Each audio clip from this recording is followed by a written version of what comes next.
আত্মা এক অদৃশ্য সত্তা যা মানুষের শরীরে বা স্বাধীনভাবে বসবাস করে। আত্মা সংস্কৃত শব্দ যা ব্যক্তির আত্ম বা স্ব-অস্তিত্বের সারাংশকে বোঝায়। আত্মা জীবের অংশ যা কোনো শরীর নয়। দেহ যখন জীবিত থাকে তখন এর ভেতরে একটি আত্মা থাকে, আর মৃত্যুর সময় আত্মা দেহ থেকে বেরিয়ে যায়। আত্মা আল্লাহ তাআলার এক বিস্ময়কর ও রহস্যময় সৃষ্টি। আত্মা দেহকে সঞ্জীবিত করে তোলে এবং দেহে গতি সঞ্চার করে। দেহ ছাড়াও আত্মা থাকতে পারে, তবে আত্মা ছাড়া দেহ অচল। আত্মা চিরন্তন, অবিনশ্বর, কালের বাইরে, শরীর বা মন বা চেতনার মতো নয়। আত্মা অপরিবর্তনীয়, অন্তরতম, দীপ্তিময়, স্বয়ং, যা ব্যক্তিত্ব দ্বারা প্রভাবিত নয়, অহং দ্বারা প্রভাবিত নয়, চিরমুক্ত, অসীম, যা সীমাবদ্ধ নয়। আত্মার উপলব্ধি করা উদ্দেশ্য, অর্থ, জীবনের মুক্তি। আত্মাকে জানলেই সবকিছু জানা হয়ে যায়। আত্মা সব জগতে পরিব্যাপ্ত। আত্মাকে আরবি ভাষায় রূহ বলা হয়। প্রতিটি জীবের শরীরে নির্দিষ্ট সময়ের জন্য আত্মা বিদ্যমান থাকে। ওই সময়টুকুকে আমরা হায়াত বলে জানি। আত্মা নির্দিষ্ট সময়ের জন্য প্রাণীর দেহে অবস্থান করে। পবিত্র কোরআনে মহান আল্লাহ তাআলা বলেন, তারা তোমাকে আত্মার সম্পর্কে প্রশ্ন করে, তুমি বলো, আত্মা আমার প্রতিপালকের আদেশ বিশেষ, আর তোমাদের সামান্য জ্ঞানই দান করা হয়েছে। মানবদেহে প্রবেশ করানোর আগে আত্মাগুলো আত্মার জগতে থাকে। সেখানে যার আত্মার সঙ্গে যার আত্মার পরিচয় থাকে তাদের সঙ্গে দুনিয়াতে বন্ধুত্ব ও প্রীতির বন্ধন সৃষ্টি হয়। রাসূল সাল্লাল্লাহু আলাইহি ওয়াসাল্লাম বলেন, আত্মা স্বভাবজাত সমাজবদ্ধ। সেখানে যেসব রূহ পরস্পর পরিচিতি লাভ করেছিল, দুনিয়াতেও সেগুলো সম্প্রীতির বন্ধনে আবদ্ধ হয়ে থাকে। আত্মার দুটি প্রবৃত্তি রয়েছে, সুপ্রবৃত্তি এবং কুপ্রবৃত্তি। সুপ্রবৃত্তি মানুষকে ন্যায়, সৎ ও সঠিক পথ নির্দেশ করে। অন্যদিকে কুপ্রবৃত্তি মানুষকে অন্যায়, অসৎ ও বিপথে পরিচালিত করে। ইসলাম মানুষের আত্মাকে সাধারণত ৩ স্তরে বিন্যস্ত করে। নফসে আম্বারা বা কুপ্রবৃত্তিমূলক আত্মা, নফসে লাওয়ামা বা বিবেক তাড়িত, এবং নফসে মুতমাইন্না বা প্রশান্ত আত্মা। মানুষের মন মন্দ কর্মপ্রবণ।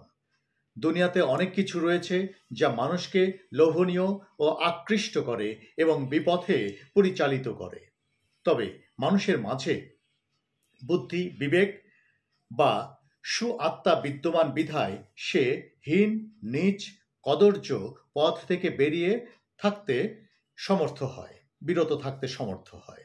পক্ষান্তরে কারো মাঝে পশুবৃত্তির আধিক্য থাকলে মানুষ সহজেই মন্দ, অশ্লীল, খারাপ, অন্যায়, কুপ্রবৃত্তি ও কুবাসনাজনিত কাজে প্রলুব্ধ হয় এবং নিজেকে পাপে নিমজ্জিত করে। ঈমান, ইবাদত বন্দেগী, কোরআন তেলাওয়াত, জিকির আজগার সহ অন্যান্য ভালো কাজ এবং সাধনার দ্বারা ক্রমাগত আত্মার উন্নতি সাধিত হয়। এভাবেই কুপ্রবৃত্তিমূলক আত্মা ধীরে ধীরে প্রশান্ত আত্মায় রূপ নেয়। প্রশান্ত আত্মা হচ্ছে সর্বপ্রকার কলুষতা থেকে মুক্ত, বিশুদ্ধ, পবিত্র ও খাঁটি আত্মা। পশুবৃত্তি ও জীববৃত্তি এবং সব ধরনের কুপ্রবৃত্তি এখানে সম্পূর্ণরূপে নির্মূল হয়ে যায়। বুদ্ধি ও বিবেকের প্রাধান্যে ঐশী জ্যোতিতে এই আত্মা হয়ে ওঠে নির্মোহ আত্মা। আল্লাহর গভীর ধ্যান ও প্রেমই এই আত্মার বৈশিষ্ট্য। আল্লাহর জিকির ও স্মরণ ছাড়া এই আত্মার আর কিছুই থাকে না। এমন আত্মার অধিকারী থেকে কোনো পাপাচার, অনাচার সম্ভব নয়। মানুষের কৃতকর্মের উপর ভিত্তি করে আত্মা পবিত্র ও অপবিত্র হয়। মানুষ যদি ঈমান আনে, নেক আমল করে, আল্লাহর নির্দেশিত পথে চলে, তাহলে তাদের আত্মা পবিত্র থাকে, আর যদি তা না করে তাহলে তাদের আত্মা অপবিত্র হয়ে যায় এবং তা নিকৃষ্ট আত্মাতে পরিণত হয়। আবু হুরায়রা রাদিয়াল্লাহু আনহু থেকে বর্ণিত, রাসূল সাল্লাল্লাহু আলাইহি সাল্লাম বলেন, মৃত্যুর সময় মানুষের কাছে ফেরেশতা আগমন করে। অতএব মুমূর্ষু ব্যক্তি নেককার হলে তারা বলেন, হে পবিত্র আত্মা, পবিত্র দেহ থেকে প্রশংসিত অবস্থায় বের হয়ে এসো এবং আল্লাহর রহমত ও সুঘ্রাণের সুসংবাদ গ্রহণ করো। তোমার রব তোমার প্রতি অসন্তুষ্ট নন। রূহ বের হয়ে আসা পর্যন্ত তারা এভাবে আহ্বান জানাতে থাকে। অতঃপর রূহ বের হয়ে এলে তারা তা নিয়ে আসমানে আরোহণ করে। এই রূহের জন্য আসমানের দরজা খুলে দেওয়া হয়। তখন বলা হয়, পবিত্র আত্মাকে স্বাগতম, যা ছিল পবিত্র দেহে। প্রশংসিত অবস্থায় তুমি প্রবেশ করো। আল্লাহর রহমত ও সুঘ্রাণের সুসংবাদ গ্রহণ করো। তোমার রব তোমার প্রতি অসন্তুষ্ট নন। তাকে অবিরত এই সংবাদ প্রদান করো ততক্ষণ অবধি যতক্ষণ তা মহামহিম আল্লাহ যে আসমানে অবস্থান করেন সেখানে পৌঁছে যায়। মুমূর্ষু ব্যক্তি পাপাচারী হলে ফেরেশতা বলেন, হে নিকৃষ্ট দেহের নিকৃষ্ট আত্মা, নিন্দিত অবস্থায় বের হয়ে এসো এবং উত্তপ্ত গরম পানি ও রক্ত পুজের দুঃসংবাদ গ্রহণ করো এবং অনুরূপ বহু বিষাক্ত বস্তুর। রূহ বের হয়ে আসা পর্যন্ত তারা এভাবে আহ্বান জানাতে থাকে। অতঃপর তারা রূহ সহ ঊর্ধ্বাকাশে আরোহণ করে, কিন্তু তার জন্য দরজা খোলা হয় না। জিজ্ঞেস করা হয়, এ ব্যক্তি কে? বলা হয়, অমুক। তখন বলা হয়, নিকৃষ্ট দেহের নিকৃষ্ট আত্মার জন্য কোনো সাদর সম্ভাষণ নাই। তুই নিন্দিত অবস্থায় ফিরে যা, কারণ তোর জন্য আকাশের দ্বার খোলা হবে না। অতঃপর তাকে আসমান থেকে ফিরিয়ে দেওয়া হয় এবং তা কবরে ফিরে আসে। মানুষের কৃতকর্মের উপর ভিত্তি করে আত্মা পবিত্র অপবিত্র হয়ে থাকে। যাদের আত্মা পবিত্র, পরকালীন যাত্রায় তাদের সম্বর্ধনা দেওয়া হয়, আর যাদের আত্মা অপবিত্র তাদের পরকালীন যাত্রা অত্যন্ত অপমানজনক হয়। কাজেই বেশি বেশি নেক আমলের মাধ্যমে আত্মার পরিচর্যা করা জরুরি। বেশি বেশি নেক আমল আত্মা পরিশুদ্ধ ও পবিত্র করে তোলে। পবিত্র কোরআনে মহান আল্লাহ ইরশাদ করেন, হে প্রশান্ত আত্মা, তুমি তোমার রবের কাছে ফিরে এসো সন্তুষ্ট ও সন্তোষভাজন হয়ে, আর আমার বান্দাদের অন্তর্ভুক্ত হও এবং আমার জান্নাতে প্রবেশ করো। সূরা ফাজর আয়াত 27 থেকে 30। আল্লাহর সৃষ্টিতত্ত্বের মধ্যেই লুকিয়ে আছে আধ্যাত্ম চেতনা। অন্যদিকে মানব জীবনের মূল মর্ম হল আত্মশুদ্ধি। তাই মানুষের সঙ্গে আত্মার সম্পর্ক সুগভীর।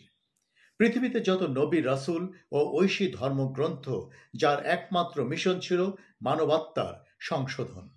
মানবাত্মা হল শাসক, আর অঙ্গ প্রত্যঙ্গ তার প্রজা। শাসক ভালো হলে প্রজারাও ভালো হয়, আর শাসক খারাপ হলে তার প্রজারাও খারাপ হয়। আত্মার সংশোধন শুধু একজন মানুষের জন্য নয়, বরং ইহকালীন জীবনের শান্তি, শৃঙ্খলা ও সমৃদ্ধি সব এর উপরই নির্ভর করে। মানুষের আধ্যাত্ম চেতনা ও আত্মশক্তির অনন্য চালিকা শক্তি হল কাল্ব বা অন্তঃকরণ। এর সুস্থতার সঙ্গে দেহ মনের সুস্থতা সম্পৃক্ত। রাসূলুল্লাহ সাল্লাল্লাহু আলাইহি সাল্লাম সতর্কবাণী উচ্চারণ করেছেন, সাবধান, নিশ্চয়ই প্রত্যেক দেহে একটি গোশতের টুকরা রয়েছে। যখন সেটি ঠিক হয়ে থাকে তখন দেহের অন্য অঙ্গগুলোও ঠিক হয়ে যায়, আর যদি তা বিনষ্ট হয় তাহলে সব অঙ্গ প্রত্যঙ্গ নষ্ট হয়ে যায়। এর নাম হলো কাল্ব বা মানবাত্মা। মানুষের ভেতরে দুটো সত্তা রয়েছে, জীবসত্তা ও পরমাত্মা। জীবাত্মা ও পরমাত্মা। জীবাত্মাকে নফস এবং পরমাত্মাকে রূহ বলা হয়েছে। নফসের তাড়না এক ধরনের আত্মিক রোগ। দেহের যেমন রোগ হয়, আত্মারও তেমন রোগ আছে। কল্ব বা আত্মার এই রোগ না সারাতে পারলে মানব জীবনই বৃথা। তাই তো সুফি সাধকগণ নফসের পরিশুদ্ধতার শিক্ষা দেন। মানুষের কল্বের দুটি মুখ রয়েছে, একটি নফসের দিকে আর অন্যটি রুহের দিকে। জীবাত্মা যতক্ষণ কুরিপুর তাড়না যুক্ত থাকে ততক্ষণ সে রুহের প্রতি অমনোযোগী।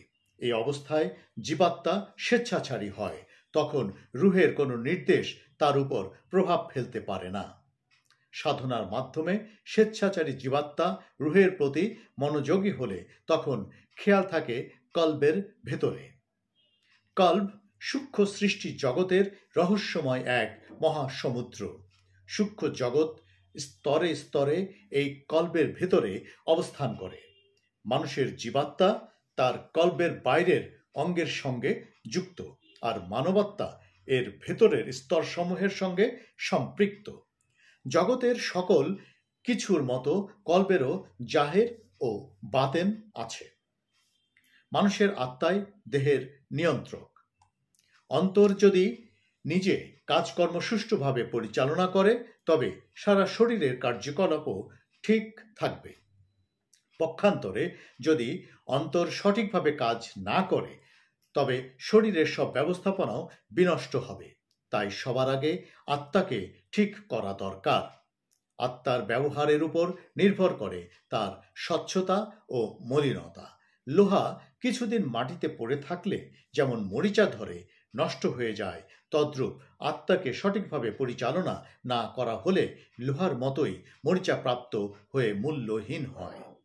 এর মধ্যে অসৎ চিন্তা এবং কুধারণা বাসা বাঁধতে থাকে। এক পর্যায়ে তা আর সঠিকভাবে কাজ করে না। এভাবেই মানুষ তার সৎ কর্ম করার ক্ষমতা হারিয়ে ফেলে। নবী করিম সাল্লাল্লাহু আলাইহি সাল্লাম বলেছেন, লোহার মতো আত্মাও মরিচা প্রাপ্ত হয়। আল্লাহর প্রতি ভালোবাসার শক্তি নফস বা কুপ্রবৃত্তিকে দমন করতে পারে, মনুষ্যত্বকে জাগ্রত করতে পারে এবং এর মাধ্যমেই রুহানি চেতনা বিকশিত হয়। নফস ও রুহের মধ্যে পার্থক্য হল দেহ ও আত্মার মিলিত সত্তাকে নফস বলা হয়, আর শুধুমাত্র আত্মাকে রুহ বলা হয়। যেমন প্রাণীকে নফস বলা হয়, কিন্তু রুহ বা আত্মা বলা হয় না। সূরা আল ইমরানের 185 আয়াতে আল্লাহ তাআলা বলেন, প্রত্যেক প্রাণী মৃত্যুর স্বাদ গ্রহণ করবে।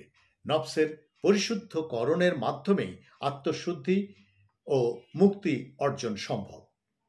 আল্লাহ তাআলা পবিত্র কোরআনে বলেছেন, তোমরা তোমাদের নফসকে হত্যা করো, মানে কুপ্রবৃত্তি দমন করো। তোমাদের স্রষ্টার নিকট ইহাই শ্রেয়।